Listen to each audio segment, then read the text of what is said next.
So I need a little bit of a better way to handle storing my hitting mats in my garage, rolling them. It's a little bit of a pain, so I'm gonna look for kind of a flat storage solution where I can tuck them up against the garage wall. So I'm gonna make a little project. I'm gonna buy a couple of gas struts, some hinges, put together some plywood so that I can just fold this stuff up and stow it against the wall. So I'm up at my log cabin here in the mountains, and this is the garage where I'm actually going to work on building a dedicated simulator setup sometime soon. But for now,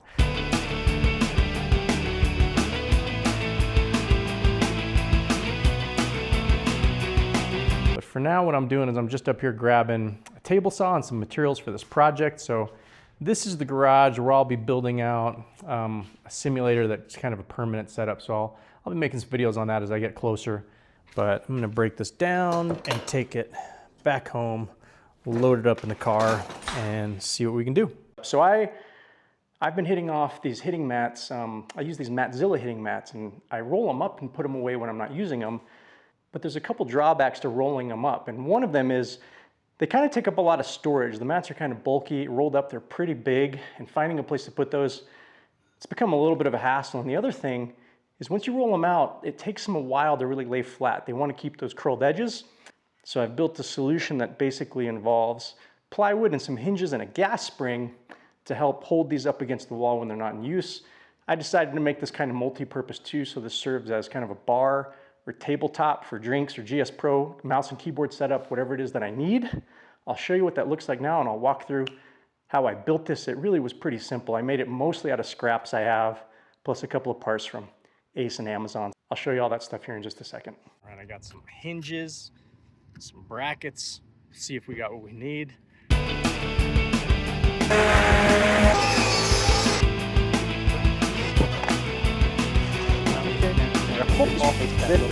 The leg also serves as a brace to keep this functioning as one piece of material. When I pull this down, that piece basically keeps this all together so this doesn't fold over. When I do want to fold this part down, I basically cut out this little piece of strapping so it's notched here, and so I can just lift it off of that screw and out of the way. So when I'm done playing golf, I'm putting all the mats down here, and then I just lift this up. It's got the gas spring assist, so it's not too hard to lift. And that gas spring makes sure this stays against the wall when it's not in use.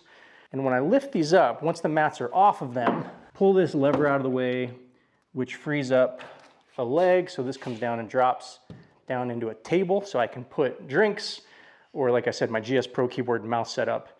And then when I'm ready to put all of the mats back, I fold this back up, I lock this away like so, and then once this is all buttoned up, I pull this back down and I can load the mats back onto it and push it back up against the wall. I don't have to tie anything off. That gas spring keeps it against the wall. Really simple.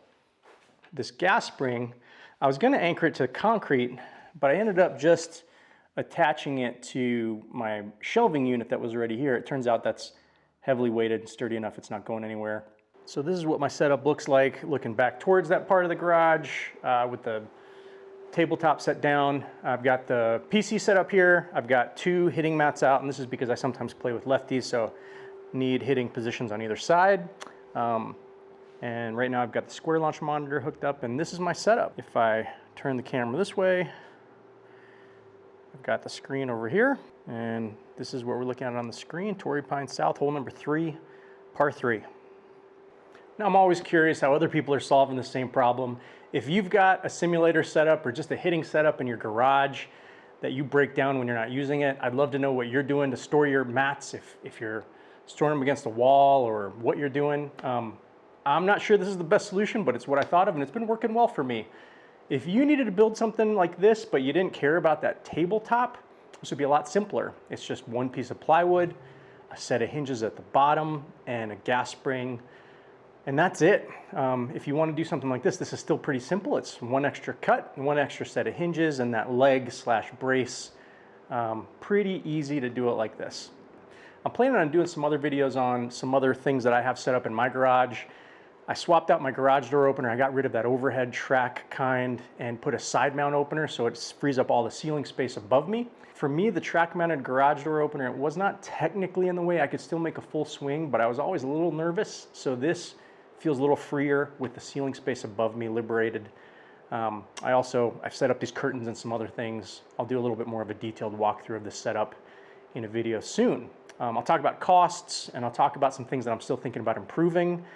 As I mentioned in the beginning of this video, I'm planning on building a simulator setup at another garage I have at the log cabin up in the mountains.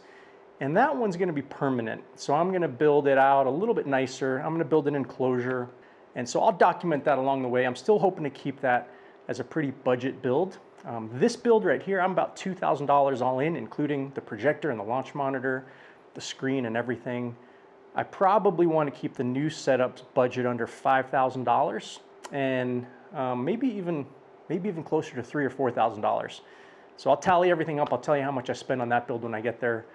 In the meantime, I'll do a build guide on my setup here in case you want to do something very similar. My screen pulls way to the side when I'm not using it. These curtains, they're ceiling mounted on a track. They pull out of the way. And as you've seen, my mats, they store against the wall. The one thing that's still a hassle is the putting green that I have. This is 9 feet by 6 feet. I roll that up and I stow it vertically in a corner. I may build like a little caddy or a little holder so that I can store this right next to the hitting mats along that same wall, so everything's kind of consolidated there. I'll update you if I end up doing something like that as well. Thanks for stopping by. I'll catch you on the next one.